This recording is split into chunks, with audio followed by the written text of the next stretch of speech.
त्रिवेदी जी, दोनों बार कांग्रेस पार्टी की सुई वहीं पर अड़ी हुई है। आज 1 महीना पूरा हुआ, लेकिन मजाल है कि 1 इंच भी आगे बढ़ जाए। देखिए, कोई और पार्टी कहे तो समझ में आता। कांग्रेस पार्टी इसने 55-56 साल इस देश पे हुकूमत की, उसे यह भी नहीं पता है कि अगर सेना कोई ऑपरेशन करने जा रही होती है तो यह विदेश मंत्रालय का तो परव्यू ही नहीं होता है। यह तो सिर्फ रक्षा मंत्रालय और प्रधानमंत्री कार्यालय के बीच की बात होती है। और उससे अधिक इनको यह पता होना चाहिए, यदि सेना की कोई स्ट्राइक कोर स्ट्राइक करने जा रही है तो दूसरी कोर को नहीं पता होता, सिर्फ उस कोर कमांडर और चीफ के अलावा। और नहीं पता होना चाहिए, अगर एयरफोर्स का कोई स्क्वाड्रन लीड करने जा रहा तो स्क्वाड्रन लीडर और एयरफोर्स चीफ के अलावा किसी को नहीं पता होना चाहिए। तो आपने कैसे अज्यूम कर लिया कि फॉरेन मिनिस्टर को पता होना चाहिए? हां, जो उन्होंने बताया यह सच है। और त्रिपाठी जी, विदेश विभाग की समिति के अध्यक्ष आपके नेता हैं शशि थरूर जी, हम भी उस पर मेंबर हैं। 19 मई को मीटिंग हुई, 24 सदस्य उपस्थित थे।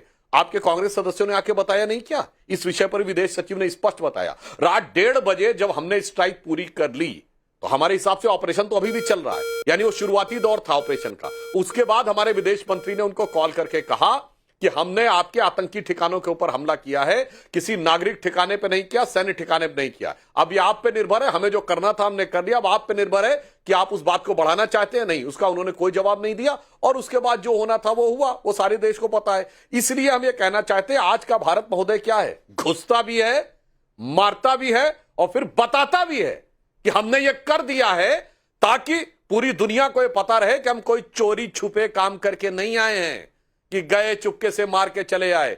मारा है, फिर बताया भी है कि हमने ये किया है और किस किस को मारा है। इसीलिए जो आज प्रधानमंत्री जी ने कहा, जिन्होंने सिंदूर उजाड़ा है उनके पूरे घर को उजाड़ के रखा है। और एक लाइन में कह दूं, जैशे मोहम्मद का जो मरकज सुभान अल्लाह था। एक मिनट, दूसरी बात और सुन लीजिए। जब आपकी एक लाइन पूरी सुन लीजिए। अरे भाई, पूरी बात हो जाने दीजिए, तब आप बोल लीजिएगा। नहीं, आपके बीच में तो वो नहीं बोले थे। अब वो अपनी बात खत्म कर ले, फिर आपको काउंटर का समय दूंगी। हम नहीं बोले, सुधांशु जी। तो आप पूरी बात सुन लीजिए। अब मैं कह रहा हूं, एक दौर था जब भारत में आतंकवादी घटनाएं होती थी और मरकज सुभान अल्लाह में जैशे मोहम्मद के आतंकी बैठ के सुभान अल्लाह बोलते थे। अब वो या अल्लाह बोलने लगे और पता नहीं कितने 100 से ऊपर तो लोग मारे गए। तो अब इसके बाद भी आपको नहीं समझ में आ रहा, तो एक और फैक्ट बोले देता हूं जो पूरे देश ने देखा है। शहबाज शरीफ जो पाकिस्तान के प्रधानमंत्री हैं, उनका बाकायदा ये वीडियो क्लिप अवेलेबल है, पूरे देश ने देखा। कोट अनकोट में बोल रहा हूं, उन्होंने कहा कि मेरे सिपह सलार जनरल आसिम मुनीर ने 9 और 10 तारीख की दरमियानी रात 2:30 बजे मुझे जगाकर कहा कि वजीर आजम साहब, हिंदुस्तान ने हमारे कई एयर बेसेस पे अटैक कर दिया है और नूर खान एयर बेस पर भी मिसाइल गिर गई है, अनकोट। अब इस इकबालिया बयान के बाद आपके राष्ट्रीय अध्यक्ष को ये छोटी मोटी घटना नजर आती है, तो इससे समझ में आता है कि आपकी सोच कितनी खोटी है। इस कारण से यह समस्या नजर आती है। आप हकीकत में देखें तो भारत ने, जो आज प्रधानमंत्री जी ने कहा, 3 ऑब्जेक्टिव अचीव किए। नंबर 1, अब टेरर के ऊपर कोई समझौता नहीं, इधर टेरर होगा उधर अटैक होगा। नंबर 2, न्यूक्लियर ब्लफ खत्म। हम दुनिया के इकलौते देश है जिसने न्यूक्लियर पावर्ड देशन के अंदर घुसकर 100-150 किलोमीटर अंदर तक जाके मारने की क्षमता। और तीसरा काम जानते हैं नाविका जी क्या हुआ? इन लोगों को समझ में नहीं आ रहा है। जो चाइना का एंटी मिसाइल सिस्टम था वो काम नहीं किया, और इसका प्रमाण यह है कि पूरी दुनिया में पहली बार चाइनीज वेपनरी का रियल वॉर में यूज हुआ और उसमें उसको सफलता मिलती नहीं दिखी। इसलिए जो एविक सिस्टम है, जो चाइना की डिफेंस कंपनी है, चेंगडू में कोई जाके चेक कर ले, उसके जो शेयर्स थे स्टॉक में 9% से लेके 15% तक गिर गए 2 दिन के अंदर। बाद में वहां की सरकार ने, क्योंकि वहां सबको सरकार से मिलते थे, बहुत कोशिश की, लेकिन चाइना का जनरल डिफेंस स्टॉक 6% कर ली हो तो, यानी हमने इधर भी मार मारी है और उधर भी मार पड़ी है। मगर जिसको समझना चाहे उसे समझाया जा सकता है। आंख पे पट्टी रख के बैठा हो तो मंत्री का काम तो माननीय प्रधानमंत्री जी करते हैं। और सारी जो भी ब्रीफ, प्रेस ब्रीफ जा रही थी, वो विक्रम मिश्री जी कौन है? वो विदेश सचिव ही तो हैं। तो प्रधानमंत्री का काम नेशनल और एडवाइजरी कमेटी मुझे भी बात कंप्लीट कर लेने दीजिए। और सुन लीजिए, आप मुझे बता दीजिए, इस आप देश में नहीं कमलाकर त्रिपाठी जी, नहीं कमलाकर नहीं, आपने पहले सवाल उठाया कि पोर्टफोलियो डिफाइंड नहीं है। मुझे बता दीजिए यूपीए की सरकार में क्या पोर्टफोलियो था? वहां तो पीएमओ की फाइलें जाती थी 10 जनपद। अरे अब आप बताना शुरू करेंगे कि इसकी क्या पोर्टफोलियो होती थी? वो हमारे समय में होता होगा। इस समय की बात करिए जो हो रहा है। यहाँ कमाल है, यहाँ हमारे समय में होता था तो होता होगा। अब वो आपके हिसाब से होता है ना, कभी 10 जनपद ने आकर के बयान दिया क्या?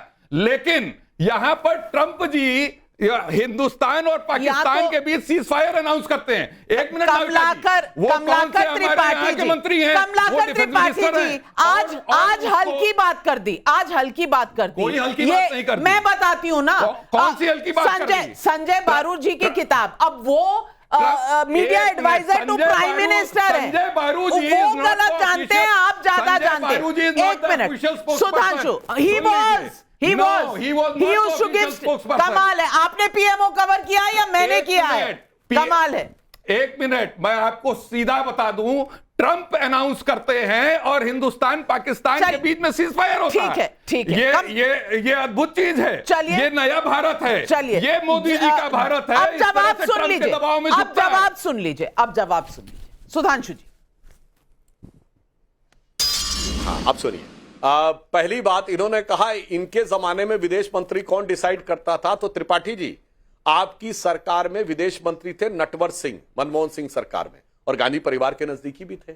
उन्होंने अपनी किताब लिखी है one life is not enough, जिसमें उन्होंने खुद लिखा है कि मुझे विदेश मंत्रालय से इसलिए हटाया गया चूंकि अमेरिका नहीं चाहता था मैं विदेश मंत्री रहूं।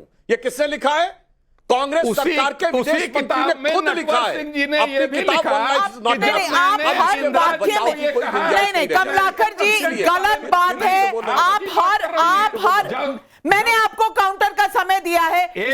जब सुधांशु जी बोल रहे हैं आप बीच में नहीं बोलेंगे। आप स्टूडियो में हैं, वो स्टूडियो के बाहर हैं, इस तरह से डिबेट नहीं हो पाएगी। स्टूडियो के बाहर रहता हूं तब आपको भी इस बात को ध्यान देना चाहिए। मैं बिल्कुल ध्यान रखती हूं। नहीं रखती हैं। चलिए अब डिबेट पर वापस चलते हैं। सुधांशु जी, मैं स्टूडियो का फेडर डाउन। दर्शकों को, त्रिपाठी जी आप मेरी बात सुन लीजिए। मेरी बात में कोई फैक्ट गलत हो तो आप चिन्ह उड़ा दीजिएगा मेरी बात का। आपने टन का इंतजार करिए। मैं लाखों दर्शकों से कह रहा हूं, नटवर सिंह की किताब one life is not enough जाके देख लें, उसमें उन्होंने स्वयं ये बात लिखी है। अब आइए ट्रंप के बयान पे।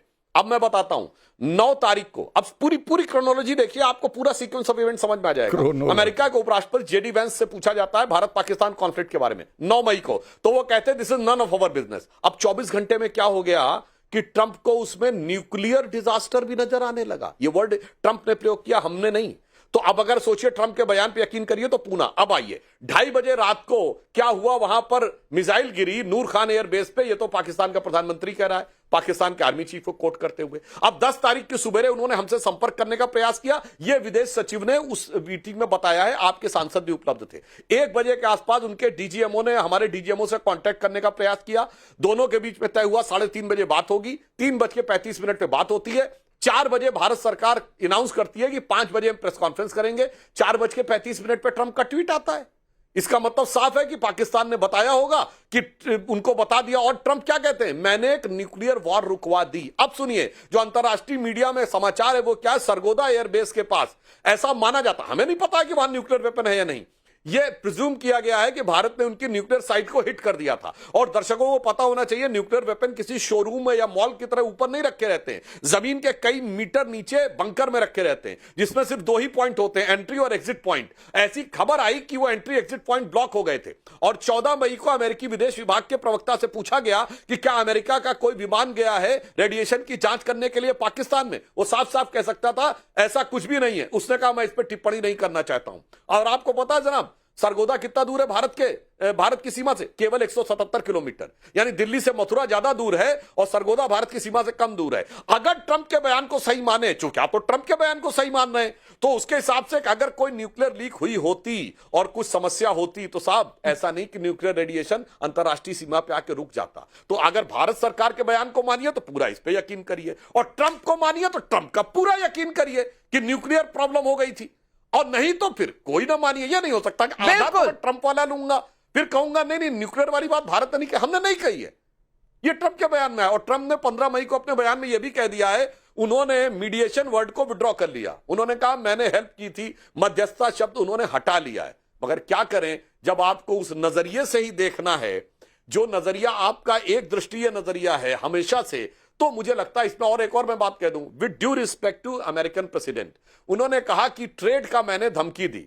अब आप ये बताइए, वो पाकिस्तान जो 24वां बेल आउट पैकेज ले रहा है, वो ट्रेड कर सकता है? आप बताइए, जितने प्रबुद्ध लोग बैठे हैं, पाकिस्तान का कितना नहीं नहीं, बेनिफिट ऑफ डाउट पाकिस्तान को मिलेगा, ट्रंप को मिलेगा, भारत को नहीं मिलेगा।